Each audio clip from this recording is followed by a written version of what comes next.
আরও নতুন ভিডিও দেখতে চান? তাহলে অবশ্যই আজই সাবস্ক্রাইব করুন আমাদের ইউটিউব চ্যানেল সংবাদ বিশ্ব বাংলা। নমস্কার, আপনারা দেখছেন সংবাদ বিশ্ব বাংলার, আপনাদের সঙ্গে আমি সোমনাথ। আমরা আজ আবার চলে এসেছি আমাদের বিশেষ অনুষ্ঠান লোকসভায় লক্ষ্যভেদ নিয়ে। আমাদের সঙ্গে অতিথিরা আছেন। আজকে রাজ্যের তৃতীয় দফা ভোট, এই পুরো বিষয়টি নিয়ে আমাদের অতিথিদের সঙ্গে আমরা আলোচনা করব। তর্ক বিতর্ক হবে, জমে উঠবে তর্ক বিতর্ক। আমি সেই তর্ক বিতর্ক হয়তো একটু উস্কে দেবো। প্রথমেই আমাদের অতিথিদের সঙ্গে আলাপ করে দেবো। আমার ঠিক বাঁদিকেই আছেন সায়ন দাস, দক্ষিণ 24 পরগনা পূর্ব জেলা বিজেপির যুব মোর্চার সভাপতি, ঠিক সাধারণ সম্পাদক। ঠিক তার পরেই আছেন বিশ্বজিৎ পাল, তিনি উত্তর 24 পরগনা গ্রামীণ কংগ্রেসের সাধারণ সম্পাদক।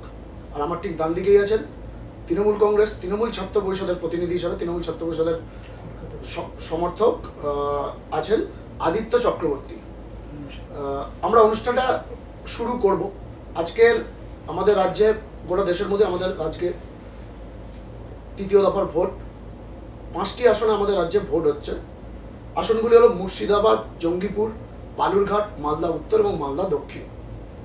আমরা সকাল থেকে দেখতে পাচ্ছি বাকি দু দফাতেও ঝামেলা হয়েছিল, বিক্ষিপ্ত অশান্তির ছবি পেয়েছি। তৃতীয় দফাও কিন্তু ব্যতিক্রমী নয়। তৃতীয় দফাতেও কিন্তু সকাল থেকেই আমরা দেখতে পাচ্ছি বিভিন্ন জায়গায়, বিভিন্ন বুথে কিন্তু অশান্তির খবর। তার মাঝখানে একটা খারাপ খবর, এই প্রথম রাজ্যে লোকসভা ভোটে বলি হয়েছেন এক ব্যক্তি মুর্শিদাবাদে। পুরো বিষয়টি নিয়ে আমরা ধীরে ধীরে আসবো, আলোচনায় আসবো। আমি প্রথমে তৃণমূল কংগ্রেসের পক্ষে আছে আদিত্য চক্রবর্তী। আদিত্যর কাছে যাবো। আদিত্য, এই যে 5 আসনে আজকে নির্বাচন হচ্ছে তৃতীয় দফায়, কতটা আশাবাদী তুমি? আশাবাদী তো পুরোপুরি। তার আগে আমি একটা কথা বলি যে ভগবান গোলায় যে কথাটা আপনি উল্লেখ করেছেন, যে একজন ভোটারের মৃত্যু হয়েছে, যে কোনো মানুষের মৃত্যু কখনোই গণতন্ত্রে কাম্য নয় এবং এটা অত্যন্ত দুঃখের ঘটনা। এর জন্য আমরা গভীরভাবে শোক প্রকাশ করি, আমি ব্যক্তিগতভাবে এবং আমার দলের পক্ষ থেকে। এবারে যে আশাবাদের যে প্রশ্নটা বললে, এই 5 আসনের মধ্যে গত লোকসভা নির্বাচন যদি দেখেন, একমাত্র বালুরঘাটে আমরা জিতেছিলাম, বাদ বাকি আসনগুলো কংগ্রেস বা সিপিএম পেয়েছিল। এই নির্বাচনে আপনি জানেন 2016 সালের পর থেকে এই মালদা, মুর্শিদাবাদ, বিশেষ করে মুর্শিদাবাদ অঞ্চলে কর্মী সমর্থক থেকে শুরু করে বিভিন্ন নেতা, এমনকি মালদায় এক সাংসদ আমাদের দলে যোগদান করেছে। এর ফলে দলের সাংগঠনিক শক্তি অবশ্যই বেড়েছে এবং এই কারণেই আমরা এই অশান্তির আশঙ্কা কিছুটা আমাদের মনের মধ্যেও ছিল, যে কারণ সারা বাংলায় আজকে বিরোধীদের কার্যত অস্তিত্ববিহীন হয়ে গেছে। তাদের শেষ দুর্গ বলা যেতে পারে। আপনি বলার সময় বলবেন, আপনারা নিজেরা অস্তিত্ববিহীন হয়ে গেছেন, আমাদের একটু শুনে শেষ দুর্গ ছিল এই মুর্শিদাবাদ। সেই কারণেই মালদা মুর্শিদাবাদ, সেই কারণেই তারা ওই একেবারে খড়কুটোর মতো ওটাকে ধরে রাখার যে প্রয়াস, মরিয়া প্রয়াস, এবং সেই মরিয়া প্রয়াসেরই বলিদান বলা যেতে পারে এই ধরনের অনভিপ্রেত ঘটনা, যে রাজনৈতিকভাবে শেষ দুর্গকে রক্ষা করার চেষ্টা। কিন্তু আমরা নিশ্চিত অবশ্যই আশাবাদী। আমি আসবো। আমি কংগ্রেসের যিনি আছেন বিশ্বজিৎ পাল। বিশ্বজিৎ, আজকে 5টা গুরুত্বপূর্ণ আসনে নির্বাচন হচ্ছে তৃতীয় দফায়, এবং এই 5টা আসনের মধ্যে মুর্শিদাবাদ, জঙ্গিপুর, মালদা উত্তর, মালদা দক্ষিণ, 4টে আসনই গতবার কংগ্রেসের দখলে ছিল। মুর্শিদাবাদ বামেরা পেয়েছে। মালদা উত্তর, মালদা দক্ষিণ, মুর্শিদাবাদ, বালুরঘাট তৃণমূল কংগ্রেসের, জঙ্গিপুর কংগ্রেসের ছিল, মুর্শিদাবাদটা বামেদের ছিল। 3টে আসন। এবারে কতটা আশাবাদী? প্রথমে বলি, আপনাদের এই অনুষ্ঠানের মাধ্যমে এই গণতন্ত্রের সবচেয়ে বড় উৎসবে মানুষ অংশগ্রহণ করতে এলো এবং তার ফল হলো যে ছেলের হাত ধরে বাবা এলো, ছেলের বাবার মৃতদেহ নিয়ে বাড়ি গেল। এই জন্য আমি আমার দলের পক্ষ থেকে দুঃখ প্রকাশ করছি। তার থেকেও বেশি তীব্র ভাষায় ধিক্কার জানাচ্ছি এই গণতান্ত্রিক প্রক্রিয়া, গণতন্ত্রের সবচেয়ে বড় উৎসব ভোট পরিচালনার দায়িত্ব যাদের থাকে, সেই দায়িত্ব থাকা সরকার, নির্বাচন কমিশন আইন শৃঙ্খলার দায়িত্ব যারা দীর্ঘদিন ধরে দেখেন, এটা যেহেতু রাজ্যের তালিকা, রাজ্য সরকার, এদের সকলকে তাদের কর্তব্যের কথা আরেকবার স্মরণ করতে চাই। বুথের কাছাকাছি জায়গায় খুন হচ্ছে, কেন্দ্রীয় বাহিনী ছিল সেই। আমি বলবো যে বুথের বা নির্বাচন ক্ষেত্রের সন্ত্রাস স্টুডিওই না স্টুডিওর সন্ত্রাস ক্ষেত্রে আমি বলতে পারবো না। এখানেও দেখলাম কেন্দ্রের শাসক দল রাজ্যের শাসক দল প্রথমেই বাদানুবাদে জড়িয়ে পড়লো, কেউ কারোকে জায়গা দিল না। তা আমরা তো বিশ্বাস করি না, কারণ ভারতবর্ষের গণতন্ত্রতা আমাদের হাত দিয়েই সূচনা হয়েছিল। যে কথা বলছিলাম, আপনি জিজ্ঞেস করেছিলেন যে কতটা আমরা আশাবাদী। সূচনা হয়েছিল, কিন্তু আপনারা অন্তিম লগ্নে চলে গেছেন, শেষ। আপনারা জাতীয় রাজনীতি থেকে আপনারা নিষ্ক্রিয় হয়ে গেছেন, আপনাদের কোনো অস্তিত্ব নেই। আমরা দেখছি যে ভোট দিতে এসে আব্দুল কালাম রোশন মন্ডল মারা যাচ্ছে, তখন আমরা দেখছি এই ভোট প্রক্রিয়ায় উত্তরপ্রদেশে মেরাদাবাদে প্রিসাইডিং অফিসারকে ধরে বিজেপি দলের নেতা কর্মীরা বুথের মধ্যে থেকে মারতে মারতে বের করছে, সেখানকার পুলিশ নীরব দর্শক। কেন্দ্রের দিদি, কেন্দ্রের মোদি ভাই দিদির দিকে হাত দেখাচ্ছেন, দিদি এই জায়গায় দাঁড়িয়ে আজকে শুরু করেছেন এই জায়গায় মমতা ব্যানার্জি এবং মমতা ব্যানার্জি এবং নরেন্দ্র মোদি আজকে স্টুডিওতে এক জায়গায় যে আমাদের বারবার কনসার্ন করতে চাই যে মল্লিকার্জুন খাড়গে যাচ্ছেন, দিদি দিল্লিতে যাচ্ছেন, প্রধানমন্ত্রী হওয়ার জন্য রাহুল গান্ধীর সঙ্গে সোনিয়া গান্ধীর সঙ্গে মিটিং করছে, 21 খানা দল।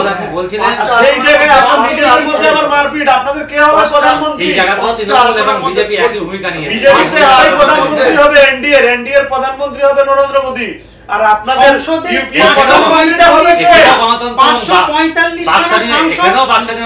যে বাকস্বাধীনতা তৃণমূল এবং বিজেপি তথা ভারতবর্ষে চালাচ্ছে আমাদের তো স্টুডিওতে তাই করছে। তৃণমূল কংগ্রেসের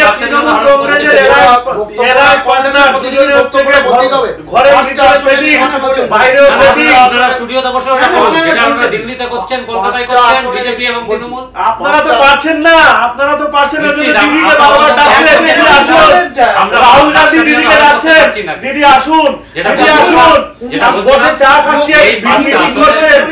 বাঁচতে হবে, বাঁচতে হবে। আমার 47টা সিট আর 35টা সিট বাঁচতে হবে, আমাদের বাঁচতে হবে। কিভাবে বাঁচবো?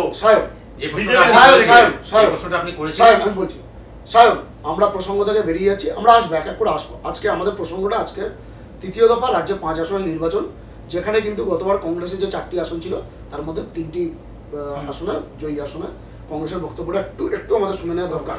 আমি আপনাকে নিশ্চিতভাবে বলতে পারি, দলের একজন সংগঠক হিসাবে প্রাক্তন প্রদেশ কংগ্রেস সভাপতি অধীর রঞ্জন চৌধুরী, তার নিজের জেলা মুর্শিদাবাদ, এবং বর্তমান প্রদেশ কংগ্রেস সভাপতি, আমাদের দলের সর্বোচ্চ নেতৃত্ব সবাই জানিয়েছেন যে যারা নেতা বা নেত্রী এই গণতান্ত্রিক প্রক্রিয়ায় নির্বাচিত হন, তারা আসলে মানুষের প্রতিনিধি হিসেবে নির্বাচিত হন।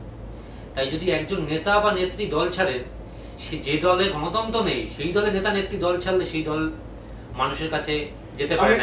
আমরা গণতান্ত্রিক দল, তাই আমাদের দল থেকে নির্বাচিত প্রতিনিধিরা দল ত্যাগ করলে দলের প্রতি দলের মানুষের জনসমর্থন দলের প্রতি একটু কমে না। মালদা উত্তরে কি হয়? মৌসুম বেঞ্জিনুরা তৃণমূলের ওই কেন্দ্রে আমাদের প্রার্থী কংগ্রেস প্রার্থী বিপুল ভোটে জয়লাভ করবেন, কারণ দীর্ঘদিন ধরে মালদা কেন্দ্রের মানুষ বরকত গনি খান চৌধুরীর নেতৃত্বে উন্নয়ন দেখেছেন।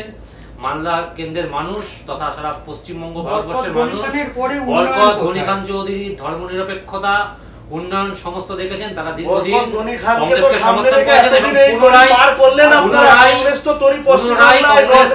জয়যুক্ত হবে কংগ্রেস প্রার্থী বিপুল ভোটে জিতবে। আপনি যদি লক্ষ্য করেন, শেষ কথায় বলতে চাই,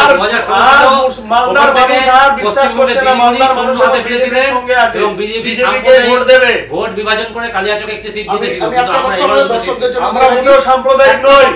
দর্শকদের জন্য দিয়ে থাকি, ভগবান গোলায় যে ঘটনাটি ঘটেছে, সত্যি কোনো মৃত্যুই কাম্য না, সবাই বলছেন সেটা। কিন্তু কংগ্রেসের পক্ষ থেকে, একদম কংগ্রেসের পক্ষ থেকে নির্বাচন কমিশনের সিওর সঙ্গে দেখা করতে যাওয়া হয়েছিল, কিন্তু সিও আগে থেকে অ্যাপয়েন্টমেন্ট ছিল না বলে দেখা করেনি। কংগ্রেস কর্মীরা কংগ্রেস কর্মীরা বিক্ষোভ দেখাচ্ছে। ওখানকার যে পর্যবেক্ষক ছিলেন কমিশনের পর্যবেক্ষক কিন্তু বলে দিয়েছেন এর সঙ্গে ভোটের কোনো সম্পর্ক নেই, কারণ ভদ্রলোক যিনি মারা গেছেন তার নাম হলো,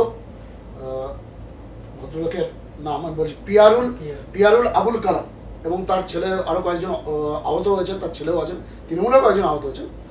কমিশনের পক্ষ থেকে বলা হয়েছে যে এরকম কোনো ঘটনা, তিনি ভোট দিয়ে বাড়ি ফেরার পরে দুষ্কৃতী দ্বারা আক্রান্ত হয়েছেন। কি বলবো? কমিশন সর্বভাবে মিথ্যা কথা বলেছে, কারণ নির্বাচন কমিশন মিথ্যা কথা বলছে। নির্বাচন কমিশনের তথ্য ঠিক নয়, কারণ আপনারা যদি দেখেন প্রথম 2 দফা নির্বাচনের শেষ লগ্নে গিয়ে পশ্চিমবঙ্গের নির্বাচন কমিশনের বিশেষ পর্যবেক্ষক পুলিশ পর্যবেক্ষক দাঁড়িয়ে বলেছিলেন যে মোটের উপর নির্বাচন অবাধ হয়েছে। আমরা দেখেছিলাম দ্বিতীয় দফায় একজন প্রার্থী, সে যে দলেরই প্রার্থী হোক না কেন, একজন প্রার্থীর গাড়ি ভাঙচুর হয়েছেন। আজকেও এক দলের প্রার্থী আক্রান্ত হয়েছেন। আমরা বারবার কংগ্রেসের পক্ষ থেকে এই কথা বলতে চাই, গণতন্ত্রের উৎসবে প্রার্থী থেকে ভোটকর্মী থেকে সাধারণ ভোটার না হলেও সাধারণ মানুষ যারা হয়তো ভোটার নয়, তারা যেন কেউ আহত না হয়, কেউ নিহত না হয়। আমরা দেখেছিলাম পঞ্চায়েত নির্বাচনে ক্যানিংয়ে একজন স্কুল ছাত্র আহত হয়েছিলেন, গুলি লেগেছিল তার। তাই বলছি, সে শুধু ভোটার নয়, শুধু ভোটকর্মী নয়, শুধু নির্বাচনের সঙ্গে যুক্ত মানুষ নয়, সাধারণ কোনো মানুষ যেন এতে। আমি আসবো বিজেপি, আমি সায়নের কাছে আসবো। সায়ন, আমি আজকে নির্বাচন নিয়ে আসবো। সায়নের কাছে আমার স্পেসিফিক প্রশ্ন। কালকে যোগী আদিত্যনাথ উত্তরপ্রদেশের মুখ্যমন্ত্রী, তিনি পশ্চিমবঙ্গের 4টে জনসভা করেছেন। বনগাঁ, আপনাকে বলে রাখি, বনগাঁ একটি জনসভা করেছেন। সেখানে আপনাদের প্রার্থী মতুয়া বাড়ির একদম সদস্য শান্তনু ঠাকুর প্রার্থী নিজে ছিলেন না, এবং ক্যামেরায় ধরা পড়েছে, লোক হয়নি, হিন্দুত্বের পোস্টার। যোগী আদিত্যনাথ হিন্দুত্বের পোস্টার বলা হয় যোগী আদিত্যনাথকে। উত্তরপ্রদেশের মুখ্যমন্ত্রী, জনপ্রিয় মুখ্যমন্ত্রী, গোটা দেশ তাকে চেনে। কি বলবেন? আমি প্রথমেই বলি, কালকে যোগী আদিত্যনাথ বনগাঁয় এসেছেন। পরশুদিন থেকে শান্তনু ঠাকুর অসুস্থ। পরশুদিন থেকে উনি অসুস্থ, উনি জানিয়ে দিয়েছেন আমি কালকে থাকতে পারবো না। কিন্তু যেহেতু যোগী আদিত্যনাথের সভা, সেই সভা তো বাতিল করা যাবে না। এটা সব জায়গায় প্রশাসনিক ব্যাপার আছে, অনেক কিছু ব্যাপার আছে, সেটা কিছু ক্যান্সেল করার কোনো জায়গা নেই। উনি পরশুদিন থেকে খুবই অসুস্থ এবং বাড়িতে ওনাকে স্যালাইন দেওয়া হয়েছে। গত পরশুদিন থেকে ওনাকে স্যালাইন দেওয়া হয়েছে। নিজেই বলেছেন, জানিয়েছেন, রাজ্য নেতৃত্বকে জানিয়েছেন যে আমি আমার শারীরিক অবস্থা খুবই খারাপ, তার জন্য আমি। বনগাঁর মানুষও সবাই অসুস্থ। বনগাঁর সব মানুষ অসুস্থ। আপনি বলছেন ওখানে মানুষ হয়নি, ফাঁকা মাঠ ছিল। একদম। আপনারা তৃণমূল কংগ্রেসের যখন মিটিং হয়, তখন যদি কোনো নেতা মিটিং করে, আপনারা দেখান ওখানে 5000 লোক হয়েছে, ক্যামেরা ঘুরিয়ে দেখান। কিন্তু বিজেপি বিরোধী দলের যখন হয়, আমাদেরকে দেখাবেন 500 লোক হলে 5টা লোক হয়েছে। আমাদের যখন মিটিং শুরু হয়, আমাদের মিটিং যখন শুরু হয়, তখন যখন লোক আসা শুরু করে, সেই ছবিটা আপনারা মিডিয়ারা কি করেন, তুলে ধরে দেন। আর আপনারা সেটাকে এডিট করে পোস্ট করে দেন। আপনারা এডিট করে সেই ভিডিওটাকে দেখিয়ে দেন। আমরা এডিট করি না, এডিট আপনারা করে, আপনারা এডিটের দরকার পড়ে না। আপনারা এডিট করে দেখিয়ে দেন যে ব্যক্তিকেন্দ্রিক দলে এই ঘটনা সম্ভব। যে দল মানুষকে নিয়ে চলে, সেখানে ঘটনা সম্ভব না। আমাদের পার্টি ব্যক্তিকেন্দ্রিক পার্টি নয়। আমাদের পার্টি ব্যক্তিকেন্দ্রিক পার্টি নয়। কংগ্রেস পার্টি হচ্ছে ব্যক্তিগত প্রাইভেট পার্টি। যে সবাই ইন্দিরা গান্ধীকে কোথা থেকে ধরে নিয়ে চলে আসলেন, কোথায় ছিলেন উনি? কোথায় ছিলেন? জানবেন যে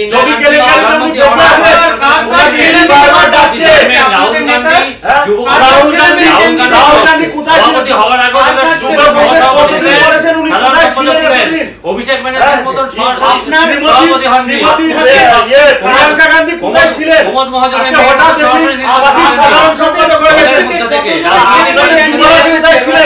অভিষেক ব্যানার্জি কোথায় ছিলেন?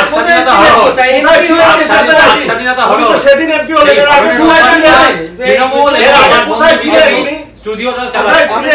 আমি কংগ্রেসের প্রতিনিধির কাছে যাবো। আজকের আরেকটি খবর, বড় খবর। কংগ্রেস সভাপতি, কংগ্রেসের প্রতিনিধি বিশ্বজিৎকে আমার প্রশ্ন। কংগ্রেস সভাপতি রাহুল গান্ধীকে সুপ্রিম কোর্ট নোটিশ দিয়েছে। সুপ্রিম কোর্টের রাফাল মামলার যে রায় ছিল, তার পরিপ্রেক্ষিতে রাহুল গান্ধী বলেছিলেন, সুপ্রিম কোর্টও নাকি স্বীকার করে নিয়েছে, সুপ্রিম কোর্টও নাকি বলছে চৌকিদার চোর হয় নরেন্দ্র মোদীকে, এবং যার জন্য রাহুল গান্ধীকে তিনি অন্যায় স্বীকার করলেও সুপ্রিম কোর্ট তার সন্তুষ্ট রাহুল গান্ধীকে নোটিশ দিয়েছে। এই প্রসঙ্গে আমি বলি যে রাহুল গান্ধীকে সুপ্রিম কোর্ট যে নোটিশ পাঠিয়েছে, এবং তার আগে যে পরিপ্রেক্ষিতে রাহুল গান্ধী বলেছিলেন চৌকিদার চোর হয়, আমরা এই কথাটিকে ভারতবর্ষের সাধারণ মানুষ বিশ্বাস করে, আমরা প্রত্যেক কংগ্রেস কর্মী এটা বিশ্বাস করি যে রাফাল নিয়ে স্বাধীনতার পরে ভারতবর্ষের সবচেয়ে বড় দুর্নীতি হয়েছে। ভারতবর্ষের অধিকাংশ রাজনৈতিক দল এই প্রশ্নে কংগ্রেসের সঙ্গে এক জায়গায় এসেছে। কিন্তু যে কথাটা সুপ্রিম কোর্ট বলেছে, আদালতকে আমি সম্পূর্ণ সম্মান রেখে বলতে চাই, যখন মডেল কোড অফ কন্ডাক্ট চালু হয়ে যায়, তখন হয়তো কিছু শব্দ বন্ধ, সেটা ব্যবহার করা যায় না, কিন্তু বক্তব্যের যে এসেন্স, বক্তব্যের যে তাৎপর্য, যে এই রাফাল ইস্যুতে কেন্দ্রের সরকার তথা নরেন্দ্র মোদী যে পাহাড় প্রমাণ দুর্নীতির সঙ্গে জড়িয়েছে, আমি ওনার বিরোধিতা করছি না, এবং সিবিআই বলেছে যে বিজেপি প্রচার করছে যে রাফালে আপনারা 7 বছর সিবিআই 7 বছর দেশের দেশকে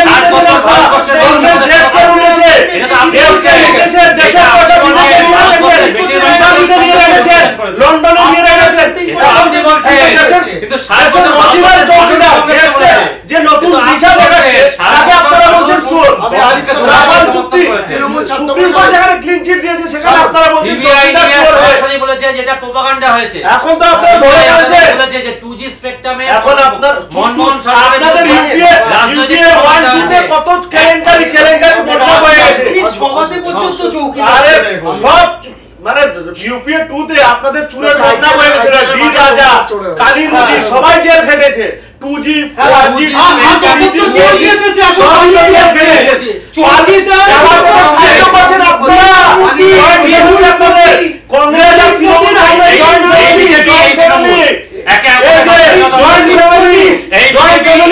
সাহায্য করছে, বিজয় মাল্লাকে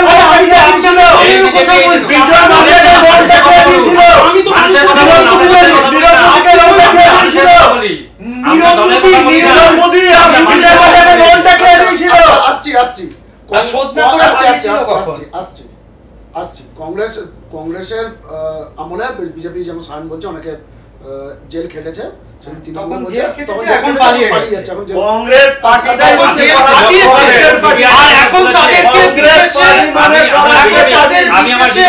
অনুরোধ করব এই প্রশ্নের সরাসরি উত্তর দেওয়ার জন্য যে সিবিআই মামলায় শেষ 7 থেকে 8 মাস আগে সিবিআই আদালত 2G স্পেকট্রাম মামলায় সরাসরি বলেছে যে মনমোহন সিং সরকারের বিরুদ্ধে একটি সাক্ষ্য প্রমাণ পাওয়া যায়নি, এবং আদালতের বিচারক বলেছে যে আমি ঘন্টার পর ঘন্টা আদালত খুলে বসেছিলাম, প্রোপাগান্ডা করে সরকার দেখানো হয়েছে। তার উত্তর দিন। প্রসঙ্গের বাইরে আমি আসছি। নরেন্দ্র মোদী প্রধানমন্ত্রী, আপনারা বোফোর্স নিয়েও বলেছিলেন রাজীব গান্ধীকে প্রমাণ করতে পারেননি। প্রধানমন্ত্রী নরেন্দ্র মোদী আজকে আমাদের বাংলায় এসেছেন, আসানসোলে তিনি জনসভা করছেন, এখনো করছেন, আমাদের অনুষ্ঠান শুরু হওয়ার কিছুক্ষণ আগে পর্যন্ত করছেন। সেখানে তিনি পরিষ্কার বলছেন যে তৃণমূলের গুন্ডারা, দিদির রাজত্বের তৃণমূলের গুন্ডারা বাংলা চালাচ্ছে। কি বলবেন?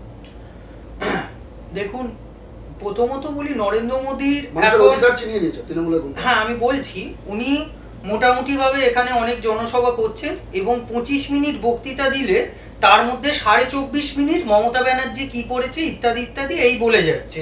অর্থাৎ এখানে দুটো জিনিস স্পষ্ট, যে এটা কেন্দ্রের নির্বাচন, উনি 5 বছর যে কিছুই করেননি সেই কারণে আর মানে 30 সেকেন্ডও ওনার জনমুখী প্রকল্পের কথা কিছু বলতে পারেন না। আর দ্বিতীয়ত মমতা ব্যানার্জিকে সেই জন্যই ওনারা কাজে লাগাচ্ছেন না, আপনারা কাজে লাগাচ্ছেন না জনমুখী প্রকল্পগুলো আপনাদের নামে চালাচ্ছেন। আমরা 24 টাকা ভর্তুকি দিচ্ছি, আপনারা দিচ্ছেন 2 টাকা, সেই চালটা আপনাদের নামে চালাচ্ছেন, আপনারা ভর্তুকি দিচ্ছেন বলে। তার 10 ভাগের 1 ভাগও আজকে নির্মল মশলা প্রকল্প চালাচ্ছে, সেটা আমাদের দান, সব আমাদের দান,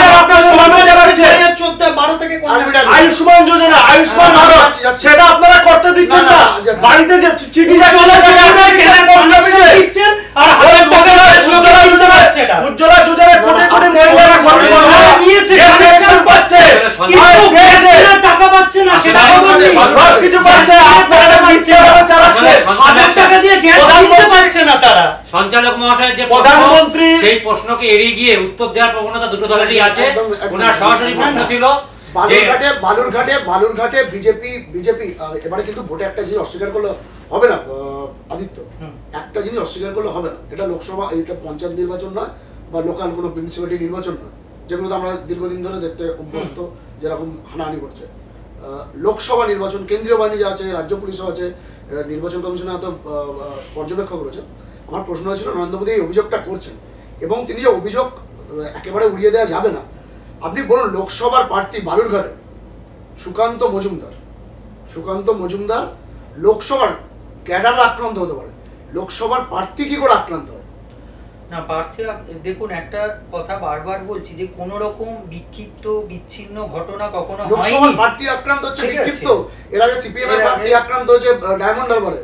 হ্যাঁ সেই জিনিসগুলো এখানে এই সেটে বসে আমার পক্ষে বলা সম্ভব না। এই জিনিসটায় আদৌ কে যুক্ত কে জড়িত, কারণ এখানে অন ক্যামেরা দেখাচ্ছে, অন ক্যামেরা মিডিয়া দেখাচ্ছে, এবং আপনারাই তো মিডিয়া চ্যানেল দেখাচ্ছে, মিডিয়া চ্যানেল দেখাচ্ছে, বিজেপির আমি এখানে কি করে বলবো ভাইকে কে মেরে অ্যাটাক করেছে, বালুরঘাটে হামলা করেছে, ওখানে বস্তি বন্ধ আছে, তৃণমূলের গুন্ডারা, তৃণমূলের গুন্ডারা করেছে যে তাকে আমরা বালুরঘাটের প্রার্থী সুকান্ত হয়েছে আজকে হয়েছে, বিগত দিনে মোহাম্মদ সেলিমের উপরে নির্বাচন আগামী দিনে নরেন্দ্র মোদির উপরে হামলা করবে এরা। এরা কোথায় পৌঁছে গেছে? বাংলায় গণতন্ত্র বলে কিছু নেই, গণতন্ত্র ত্রিপুরায় গণতন্ত্র এমন প্রতিষ্ঠা করেছেন যে নির্বাচন কমিশন ভোট বন্ধ করে দিয়েছিল। ওটা ওখানে পাহাড়ি এলাকা, পাহাড়ি এলাকায় বলে পাহাড়ি এলাকায় আর তো পাহাড় ওখানে পাহাড়ের জন্য বলেনি,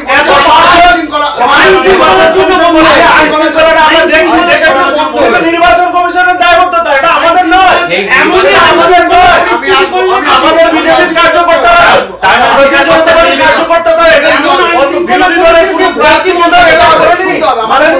আমাকেও বলতে দিতে হবে, আমাকেও বলতে দিতে হবে। নির্বাচন কমিশনের দায়বদ্ধ আপনি যখন বলছেন বিজেপি এবং ত্রিপুরা আমি নিরীহ মানুষ কি আর আক্রান্ত বলে দেব, তৃণমূল শাসক দল নিরীহ বললে হবে? না না অবশ্যই মানুষের কাছে মানবতা থাকে।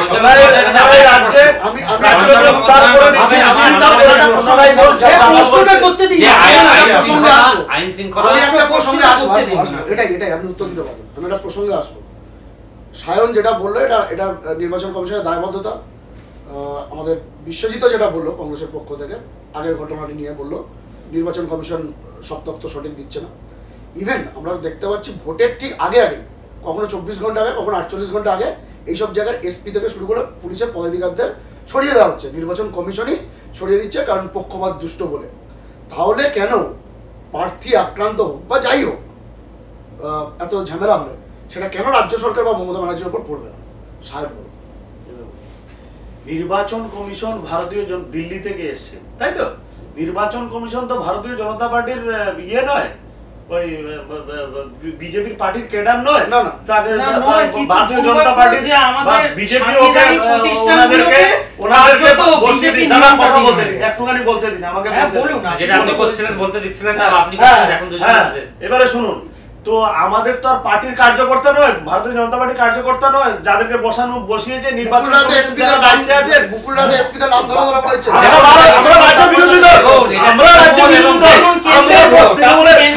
শাসক দল যেভাবে নোংরামি করছে, যে রাজনীতি করছে পশ্চিমবাংলায়, গণতন্ত্রকে হত্যা করছে দিনের পর দিন, সেটা বাংলার মানুষ অতিষ্ঠ। বিগত পঞ্চায়েত নির্বাচনে আপনারা দেখেছেন কিভাবে 100 জনের বেশি ভারতীয় জনতা পার্টির কার্যকর্তা, 100 জনের বেশি কার্যকর্তা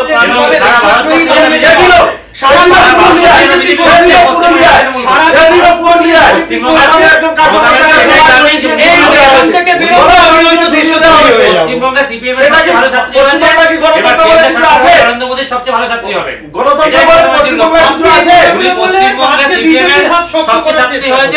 এবং উনি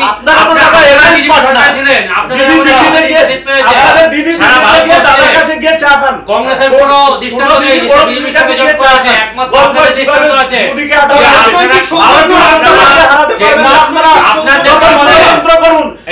আপনার নেত্রী বলেছেন যে ভালো হয়েছে, খারাপ হয়েছে, অমিত শাহ বিজেপির মধ্যে ভালো হয়েছে, আমরা পাইনি। মহাত্মা গান্ধী সম্মান করে, আপনার নেত্রী বলেছেন যে ভালো বিজেপি, আপনার নেত্রী বলেছেন খারাপ বিজেপি, আপনার নেত্রী বলেছেন একমাত্র আমার দল, যারা সিনিয়র লিডার ওনাদের সম্মান মহাত্মা গান্ধী থেকে আজকে রাহুল গান্ধী সিনিয়র যখন হয়ে বিজেপির হাতে আক্রান্ত, সামাজিক সংগঠন আরএসএস এর মধ্যে জড়িত, রাজনৈতিক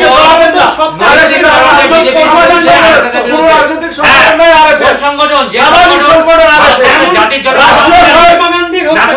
মন্দির করে সেই সংগঠন, জাতির জন্য হত্যাকারী একজন হত্যাকারী কোন সংগঠন আরএসএস এই লড়াইটা মূলত বিজেপি এবং মোদি নিজেদেরকে দেখানো লড়াই।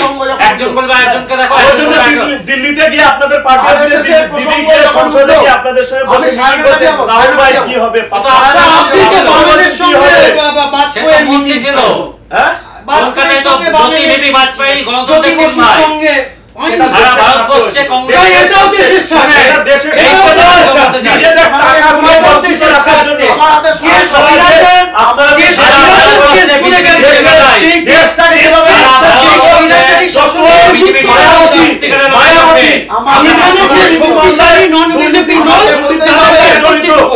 অখিলেশ যাদব জড়িত। চুপ চুপ চুপ না করলে হবে না। আমি ঠিক আছে, আরএসএস এর প্রসঙ্গটা উঠলে গেলে কেউ কেউ বলবে না, ওকে উত্তরটা দিতে হবে। সামাজিক সংগঠনও বলেছে আরএসএস সঙ্গে ভোটের কোনো সম্পর্ক নেই, ঠিক আছে, সত্যি তো রাজনৈতিক দল না। আপনাদের আপনি বলুন, নরেন্দ্র মোদী থেকে শুরু করে অটল বিহারী বাজপেয়ী, লালকৃষ্ণ আদবানি, মুরলী মনোহর যোশী, অমিত শাহ, আপনাদের কোন সংগঠনে বা কোন বড় নেতৃত্বে আরএসএস এর প্রোডাকশন নেই? আপনি বলুন। শুনুন, আপনারা কি আরএসএস বিরোধী না আরএসএস এর পক্ষে? আরএসএস আপনার সঙ্গে আছে না নেই? বলুন। শুনুন, আরএসএস এর সঙ্গে বিজেপির কোনো সম্পর্ক নেই, সম্পর্ক নেই, কোনো সম্পর্ক নেই। সংঘ রাষ্ট্রীয় Incidentally সব এক হয়ে যায়। দাদা আমাকে বলতে দিন, হ্যাঁ, বলুন। রাষ্ট্রীয় স্বয়ংসেবক সংঘ আরএসএস এর শাখায় আমি যেতে পারি, নরেন্দ্র মোদী যেতে পারে, বিজেপির যে কোনো কার্যকর্তা যেতে পারে, যে কোনো একজন সাধারণ কর্মী যেতে পারে, রাহুল গান্ধী যেতে পারে, যে যে যায় সেই বিজেপি হয়ে ফেরে। আপনি তো দেখলেন রাষ্ট্রপতি, প্রাক্তন রাষ্ট্রপতি আমাদের সঙ্গে নাগপুরে গেছে, যে যে বক্তৃতা দিয়েছিলেন সেগুলো যদি শিখতে পারতেন তাহলে শুনুন দাদা, দেশের আপনাদের কাছ থেকে আমাদের কিছু শিকার নেই, না, আপনাদের কাছ থেকে আমরা ঠিক কিছু আছে, শিখবো থেকে তো না। শেখার আছে। আমরা পৃথিবীর আমরা মধ্যে শিখবেন, সবচেয়ে বড় রাজনৈতিক সংগঠন, আঞ্চলিক দলের কাছ থেকে আমরা শিখবো না, আঞ্চলিক দলের কাছ থেকে আমরা শিখবো। সেই জন্যই আঞ্চলিক দল, সেই জন্যই নীতিশ কুমার আঞ্চলিক দলের সবচেয়ে বড় চ্যাম্পিয়ন, সেই জন্য 39 খানা আঞ্চলিক দলের সবচেয়ে বড় চ্যাম্পিয়ন, সেই জন্য আঞ্চলিক দলের সঙ্গে একটু থামতে হবে, খুব গুরুত্বপূর্ণ, যেহেতু আরএসএস এর প্রসঙ্গ উঠলো বলেই বলছি, খুব গুরুত্বপূর্ণ। কিছুদিন আগে মমতা বন্দ্যোপাধ্যায় বলেছিলেন জঙ্গিপুরে আরএসএস এর সমর্থন নিয়ে প্রণব মুখার্জির পুত্র অভিজিৎ মুখোপাধ্যায় জিতছে বা জিতেছিল বা আরএসএস তাকে সমর্থন করছে এবং বলি সম্ভাবনা আছে, কথা বলে করছেন, তিনি বলে দিয়েছেন। এবং বহরমপুরে অধীর চৌধুরীর কথাও তিনি বলেছেন। কি বলেন? এক মিনিট, আমি আমার প্রশ্নটা শেষ হয়নি, আমাকে শেষ করতে দিতে হবে। এটা কংগ্রেসের জন্য, কিন্তু সবাই মিলে বললে কেউ শুনতে পারবে না, কোনো লাভ হবে না। আপনি নিশ্চিত থাকবেন না, বক্তব্য আমি রাখতে পারবো না। আমাকে না, নিশ্চিত কারণ থাকবেন না। তৃণমূল এবং বিজেপি তার অভ্যাসগত কারণেই বাক্সের মতো হলো। ঠিক আছে, প্রথম কথা এটা আমাকে প্রশ্নটা পুরো করতে দিতে হবে। আরএসএস এর সমাবর্তন অনুষ্ঠানে প্রণব মুখার্জি গেছিল এবং সেখানে গিয়ে আরএসএস এর যিনি প্রতিষ্ঠাতা তাকে বলেছিল ভারত মায়ের বীর সন্তান। সব মিলিয়ে জুলিয়ে কি মমতা বন্দ্যোপাধ্যায় এই অভিযোগটা তুললেন? দেখুন, মমতা বন্দ্যোপাধ্যায় কি অভিযোগ করেছেন তার দায়িত্ব আমি না, ভারত মায়ের বীর সন্তান বলেছিল কি? সেটা বলার দায়িত্ব মমতা না, বন্দ্যোপাধ্যায়। ভারত মায়ের বীর সন্তান প্রণব মুখার্জি বলেছিল না? কিন্তু আমরা বলতে পারি যে ভারত মায়ের বীর সন্তান প্রণব মুখার্জি বলেছিল কি না? প্রণব মুখার্জি ভারত মায়ের বীর সন্তান বলেছিল, বলেছিলেন হ্যাঁ। আরএসএস এর প্রতিষ্ঠাতাকে, হ্যাঁ। কিন্তু সেই কোন পরিপ্রেক্ষিতে এই কথাটা প্রণব মুখার্জি বলেছিলেন এবং তার সঙ্গে জাতীয় কংগ্রেস জঙ্গিপুরে কি জাতীয় কংগ্রেস আরএসএস সমর্থন দিচ্ছে? আমরা কংগ্রেস দলের কর্মী সংগঠক হিসাবে তো অনেক পরের কথা, সাধারণ মানুষ জানে যে স্বাধীনতা পূর্ব থেকে যে স্বাধীনতা উত্তর ভারতবর্ষের জাতীয় কংগ্রেস, ভারতীয় জাতীয় কংগ্রেস একমাত্র নৈতিকভাবে সারা জীবন আরএসএস তথা বিজেপির বিরুদ্ধে লড়েছে। আমি যে কথা বলছিলাম এক্ষুনি, যে সেদিনকে মহাত্মা গান্ধী নিহত হয়েছেন, আজকে রাহুল গান্ধী মহাত্মা গান্ধী নিহত হয়েছেন। আমি আপনাকে প্রশ্নটা আনবো, যে কথা মমতাজি বলেছেন সেই উত্তরটা আমি দিচ্ছি আপনাকে। যে মমতা গান্ধী যে প্রশ্নটা করেছেন এই তথ্য উনি কোথা থেকে পেলেন? উনি তো বিজেপি সরকারের মধ্যে ছিলেন, তাহলে এখনো ওনার সঙ্গে বিজেপির সেই সম্পর্ক রয়ে গেছে।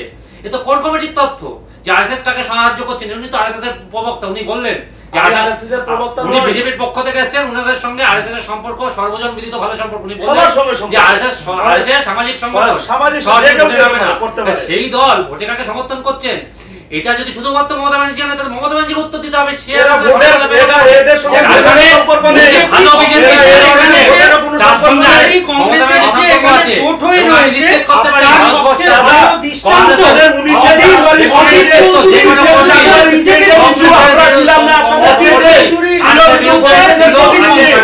ওখানে এক্সট্রা দল ছিল, আমি তো আমার সময় দলের মধ্যে কংগ্রেসের প্রতিনিধি ছিল আমাদের স্টেজে। সময় নেই। আমি কংগ্রেসের, আমি বিশ্বজিৎ কাছে জিজ্ঞাসা করবো, এটা কি কোথাও থেকে দ্বিচারিতা নয়?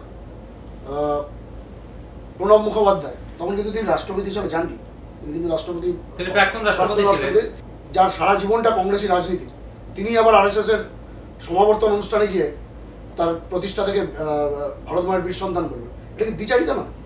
দেখুন, কারোর ঘরে গিয়ে তার সামনে দাঁড়িয়ে তার ভুলটা দেখিয়ে দেওয়ার মতন সাহস, দেখিয়ে দেওয়ার মতন বিদ্যা, তারপর সেই পর্যবেক্ষণ প্রণব মুখার্জির মতন বিচক্ষণ লোক বলেই করতে পেরেছেন, যে আরএসএস এর সবাই দাঁড়িয়ে বলেছেন যে আরএসএস এর কি ভুল, বক্তব্য বলে দিয়েছে। আরএসএস এর সবাই প্রণব মুখার্জি আরএসএস এর ভুল ধরাতে গেছিলেন, তার সমালোচনা করতে গেছিলেন।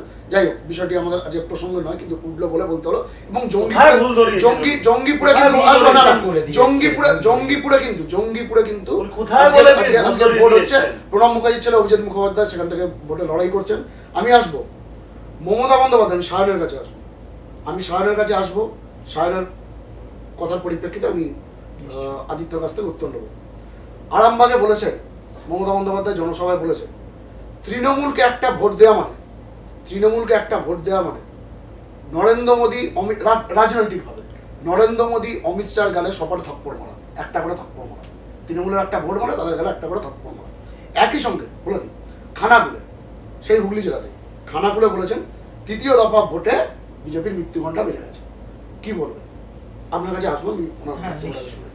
উনি প্রথমে বলেছেন যে অমিত শাহ নরেন্দ্র মোদীর গালে একটা করে, তৃণমূলকে একটা করে ভোট দেওয়া মানে সেটা রাজনৈতিকভাবে অমিত শাহ এবং নরেন্দ্র মোদীর গালে একটা করে চড় মারা। দেখুন, আমি একটা কথা বলি, দিদি এখন কি বলছেন উনি নিজেই বুঝতে পারছেন। আচ্ছা, এইসব মানে উনি একজন মুখ্যমন্ত্রী, বাংলার মুখ্যমন্ত্রী, উনি কি বলছেন উনি নিজেই জানেন না।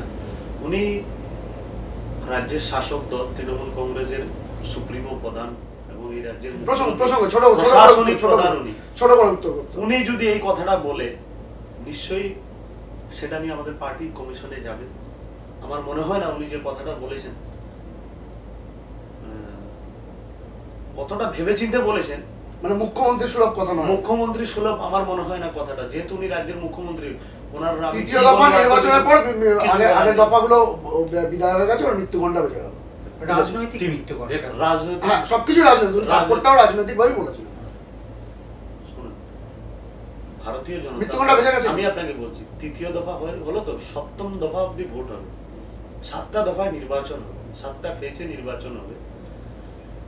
তো আপনাকে একটা কথা বলি, 23 তারিখে আপনি দেখতে পাবেন মৃত্যুঘণ্টা তৃণমূল কংগ্রেসের বেজেছে নাকি ভারতীয় জনতা পার্টির বেজেছে। পশ্চিমবাংলার মানুষ এখন বুঝে ফেলে, আজকের যে 5টা আসন, 5টার মধ্যে 3টে জিতবো। 3টা কোনটা? আমি বলেছি আপনাকে, বালুরঘাট জিতবো আমরা। আচ্ছা, মালদা উত্তর জিতবো। বালুরঘাটে আপনার তো আপনারা জিতবেন। বলুন। মালদা উত্তরের মৌসুম বেঞ্জিনুর, ঈশা খান চৌধুরী, আপনারা জিতবেন। আমরা জিতবো। কেন আমরা জিতবো? ও তো একই ফ্যামিলি, ভাই বলতো। হ্যাঁ, আবার এদিকে আসা ওদিকে যাওয়া, এদিকে আসা ওদিকে যাওয়া হয়ে গেছে, এদিকে আসা আর ওদিকে যাওয়া। কেন আপনারা তো নিয়েছেন মৌসুমী বেঞ্জির নূরকে, আপনারা কংগ্রেস থেকে নিয়েছেন, আপনারা তো নিয়েছেন, অর্জুন সিংকে নিয়েছেন, আমরা কংগ্রেসকে ওখানে দাঁড়িয়েছি মালদা উত্তর থেকে। ওনারা কিছু নেই, মানে আপনাদের কিছু ছিলই না, ওনাদের কি করেছে? মৌসুমী বেঞ্জুরকে ধরে নিয়ে এসেছেন উনি। আপনারা তো ধারণা করে চালাচ্ছেন। একমাত্র এর থেকে একমাত্র বিরত আমরা। দেখুন, আমরা কারোর লোক ওনাদের রাজ্যে ওনারা 42টা সিট পাবে, ওনারা সিট দাঁড় করাচ্ছে। ও আপনারা তৃণমূলের লোক, তৃণমূল সিপিএম এর লোক নিচ্ছে। আচ্ছা, এই আমরা কাউকে নিচ্ছি না, সবাই ওনারা বাইরে প্রেসার নিচ্ছে। যে কথা আপনি বললেন যে মমতা ব্যানার্জি বলেছেন পশ্চিমবঙ্গের আপনার লোক ধরে রাখতে পারছেন না, আপনি বলুন তো কি সমস্যাটা কোথায়? ওনাদের আছে কি বাংলায় না, শুধু ওনাদের আছে কি ঘরে কি রাখবে? যে কথা আপনি বলছেন, বাংলায় কংগ্রেস বলতে কিছু নেই, বাংলায় কংগ্রেস বলতে কিছু নেই। দিদিমণি সব খেয়ে লোকসভা নির্বাচনের আগে একমাত্র শত্রুঘ্ন সিনহা, তাও অফিসিয়ালি এখনো দিন জয়েন করেছেন, শত্রুঘ্ন সিনহা ছাড়া বাদ বাকি আপনাদের অনেক তাবড় বড় নেতা, মন্ত্রী ঠিক বলবো না, নেতারা, সাংসদরা, বিধায়করা বিজেপিতে জয়েন করেছে। এই প্রসঙ্গে আমি বলি, আপনার দেওয়ার তথ্য ঠিক, তথ্য বলুন না, কিন্তু এটা যদি বিশ্লেষণ করি আমরা দেখতে পাবো যে কথা আমি আপনাকে প্রথমেই বলেছিলাম, যে গণতন্ত্রের নেতা বা নেত্রী কারা হন, যাদেরকে মানুষ ভোট দেয়, সমষ্টিগত মানুষ মিলে একজন নেতা। তাই আমরা বিশ্বাস করি গণতান্ত্রিক দল সেই দলে একজন নেতা বা নেত্রী যদি চলে যান, তাতে দলের কিছু হয় না, দলের কিছু হয় না, মানুষ তার বিরুদ্ধে যায়। বলুন না, একটা ইলেকশন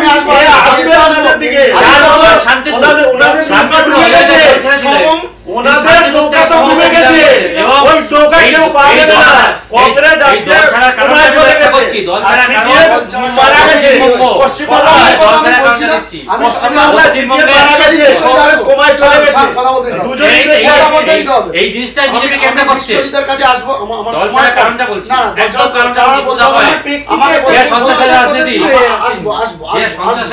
আপনাকে দিয়ে শেষ করবো, আমি আসবো। দল আপনি বলেন গণতন্ত্রের মানুষই দল, যেটা গণতন্ত্রের মানুষই শক্তিশালী, নেতা নেত্রী শক্তিশালী না, কিছু আসে একদম আসে যায় না। তার প্রমাণ শান্তিপুর, তার প্রমাণ হলো মমতা বন্দ্যোপাধ্যায়, তার প্রমাণ মমতা বন্দ্যোপাধ্যায়। আপনার দল ছেড়ে যাওয়ার পর মমতা বন্দ্যোপাধ্যায় কংগ্রেসের সঙ্গে জোট করে 9 সালে জিতেছেন, কংগ্রেসের সঙ্গে আপনারা নীতি ভুলে সিপিএম এর সাথে জোট করেছেন। তাও আমাদের একমাত্র নীতি ভারতবর্ষে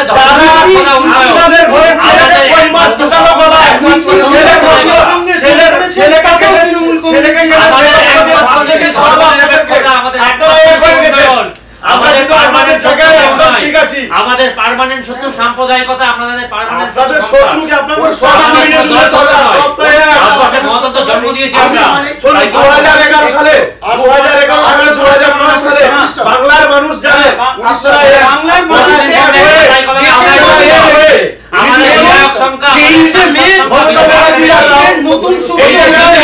এবং মোদী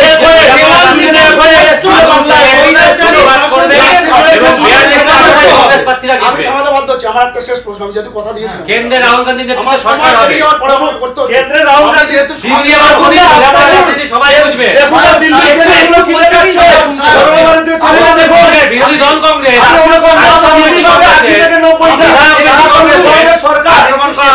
মানুষের কিন্তু আপনাদের সবাই বুঝতে পারছে, আপনাদের সম্পর্কে আমি বলে আমাদের মধ্যে কোনো বোঝাপড়া নেই, কংগ্রেস আমরা এই স্টেজে যাইনি 1998 সালের পরে আর যাইনি স্টেজে। আপনাদের সম্পর্কে মানুষের ভুল ধারণা হবে, কেউ শুনতে পাবে না। আলটিমেট অনুষ্ঠানটা করে কোনো লাভই হবে না, কেউ শুনতে পাবে না। মানুষ আপনাদের সম্পর্কে একটা ভুল ধারণা যাবে। আমি বলছি অনুষ্ঠান শেষ করতে হবে, আমার তো একটা সময় আছে, আমারও সীমাবদ্ধতাটা আপনাদের বুঝতে হবে। বিষয়টা আমি একদম ওর কাছে আসবো, আমি প্রশ্নটা নেবো আদিত্যর কাছে, দিয়ে আমি অনুষ্ঠানটা শেষ করবো। ওকে একটু বলার সুযোগ দিতে হবে নিশ্চয়ই, সবাই সুযোগ পাচ্ছেন এখানে। আদিত্য যে বলছে, মমতা ব্যানার্জি বলছে যে তৃণমূলকে একটা ভোট দেওয়া মানে রাজনৈতিকভাবে অমিত শাহ এবং নরেন্দ্র মোদীকে একটা করে থাপ্পড় মারা। পাশাপাশি তৃতীয় দফা ভোটের পর মৃত্যু ঘণ্টা বেজে গেছে, বিজেপির প্রতিনিধি বলে দিয়েছেন, সায়ন বলে দিয়েছেন যে মৃত্যু ঘণ্টা 23 তারিখ আপনাদেরই বাজবে। এটা দাঁড়ান, এটা এই উত্তরটা আপনার কাছ থেকে নেবো। পাশাপাশি এবং অনুষ্ঠান তো শেষ করতে হবে। পাশাপাশি ইংরেজ বাজার এবং ইটাহারে তৃণমূল কংগ্রেসের পক্ষ থেকে অভিযোগ করা হয়েছে কেন্দ্রীয় বাহিনী ভোটে প্রভাব খাটাচ্ছে তৃণমূলের বিরুদ্ধে। এক এক করে না, প্রথমেই বলি, যেহেতু ওনাদের তীব্র চেঁচামেচিতে অনেক কিছু বলেছেন, অনেক গুরুত্বপূর্ণ কথাও এসেছে, তাই আমি অনুরোধ করব এই অংশটুকু অন্তত আমাকে পরিষ্কারভাবে বলতে দিন, যাতে দর্শক শ্রোতা তারা যাতে শুনতে পারে। প্রথমেই বলি যে শুধুমাত্র দেখুন, একটা তো ঘটনা, যে সমস্ত আমি শুরুতে বলতে চেষ্টা করেছিলাম যে সমস্ত সাংবিধানিক প্রতিষ্ঠানগুলি আছে, সেই সাংবিধানিক প্রতিষ্ঠানগুলিকে যে একটা কৌশলে দলীয় নিয়ন্ত্রণে আনার অপচেষ্টা এই 5 বছর ধরে চলেছে, আজকেও তার ব্যতিক্রম নয়, যে কারণে এই নির্বাচন কমিশনের বিষয়ে যেটা বললেন ইটাহারে। আর দ্বিতীয়ত যে আমরা কেন্দ্রীয় বাহিনী, এগুলো তো সবই কনস্টিটিউশনাল ফিগার, ইলেকশন কমিশন, কেন্দ্রীয় বাহিনী বা সিবিআই, ঠিক আছে, রিজার্ভ ব্যাংকের ঘোষণা প্রধানমন্ত্রী করছে, মানে এইভাবে সাংবিধানিক প্রতিষ্ঠানগুলোকে হচ্ছে কৌশলে নিজেদের আয়ত্তানা নিয়ন্ত্রণে আনার চেষ্টা হচ্ছে। মূল প্রশ্ন, প্লিজ আমায় একটু বলতে, আমার বলা শেষ হয়ে গেলে আপনারা বলবেন। দিদি মমতা বন্দ্যোপাধ্যায় তৃণমূল ছাত্র পরিষদ দামাল ভাইকে একটু বলতে হবে। হ্যাঁ, একটু যে বিষয়টা আপনারা দেখেছেন এই রাজ্যে, মানে বিজেপির যে সাম্প্রদায়িকতা এবং অসহিষ্ণুতার রাজনীতির সংক্ষেপে, বিরুদ্ধে এত সময় দিতে পারবো না। না সংক্ষেপেই প্রত্যেকদিন বলছি, বিজেপিকে সাম্প্রদায়িক বলে সময় না বলা যাবে। সময় বেশি নেব না। এই আমরা বিরুদ্ধে যদি বিজেপির সাম্প্রদায়িক বিরুদ্ধে হই, একটু আমরা বলতে যদি দিন, সব- প্লিজ আমরা বলতে যদি দিন। সাম্প্রদায়িক হই, এই তাহলে রাজনীতির বাদুড়িয়ার ঘটনা, বিজেপির রাজনীতির বিরুদ্ধে বাংলা মমতা ভাষার জন্য, বন্দ্যোপাধ্যায় বাংলা তথা ভারতবর্ষ সবচেয়ে জুড়ে আন্দোলন করে টিচারের- গেছে টিচারের এবং আন্দোলন করতে গিয়ে তারা সেই উর্দু কারণে টিচার আসছে এখানে স্কুলে। অন্যান্য তার যত ভাষা- এই secular আমাদের আন্দোলন ভাষা রয়েছে, থেকে যত secular আন্দোলন রয়েছে, তারা যদি CPM-কে ভোট দেয়, সেটা ভোটটাকে নষ্ট করা। বিজেপির বিরুদ্ধে তৃণমূল লড়াই করছে, বিরোধী মানুষদের বিজেপি বিরোধী মানুষকে একত্রিত হওয়ার জন্য তৃণমূল সমাজের একমাত্র আদর্শ। আমাদের অনুষ্ঠান এখানেই শেষ করতে হচ্ছে। স্টুডিওয়ে একদম তুলকালাম পরিস্থিতি, মানে গোটা রাজ্যের নির্বাচনে যেমন একটা উত্তাপ, স্টুডিওর সেই উত্তাপে আজ এসে পড়েছে, তর্কে বিতর্কে জমে উঠেছে। কিন্তু আমরা সময়ের কাছে বড়ই বাধা পড়ে গেছি আমরা, আর অনুষ্ঠানটা এগিয়ে নিয়ে যেতে পারছি না। আপনারা সঙ্গে থাকুন, দেখতে থাকুন সংবাদ বিশ্ব বাংলার বিশেষ অনুষ্ঠান লোকসভায় লক্ষ্যভেদ।